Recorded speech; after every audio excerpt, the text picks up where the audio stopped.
Samedi 28 juin, bonjour et bienvenue dans cette édition du Journal des Jeunes. Salut Enzo. Salut Tom, salut à tous, voici les titres de votre journal. Deux adolescentes recherchées dans le Calvados, elles ont 16 et 15 ans et ont disparu depuis le 17 juin. On fait le point dans ce journal. À la une également, un homme a été retrouvé mort sur la plage du Havre. Une enquête a été ouverte, on y revient dans ce journal. Nous prendrons la direction de Forges-les-Eaux dans cette édition où les écoles ont pu profiter d'un accompagnement avec des intervenants en musique.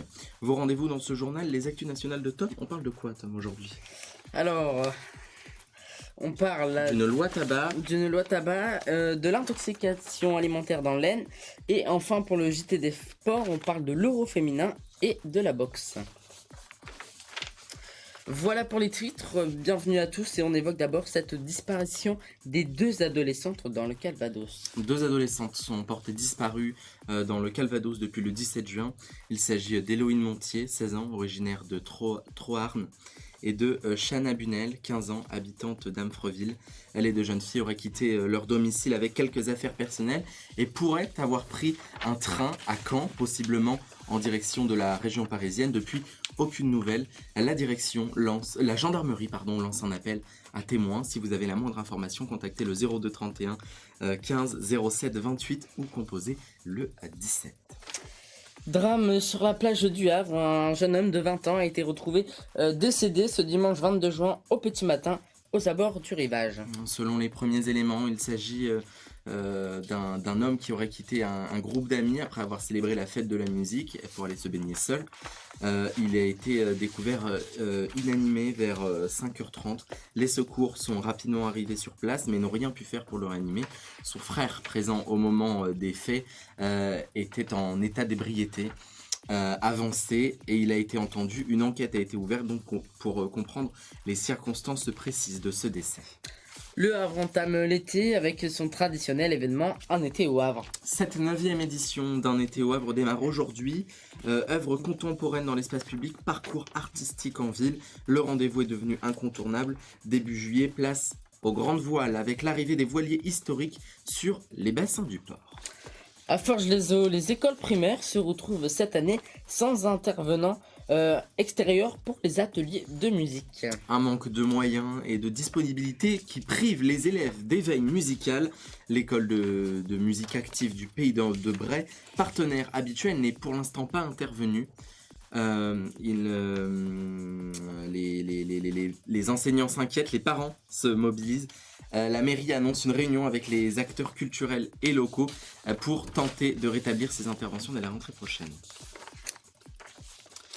Place aux actualités nationales avec Tom. On parle tout d'abord du tabac dans les espaces publics.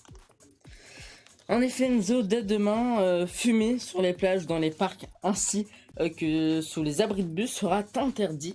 L'arrêt est paru aujourd'hui au journal officiel. Fumer sera puni d'une amende de 4e classe, donc passible d'une amende de 135 €.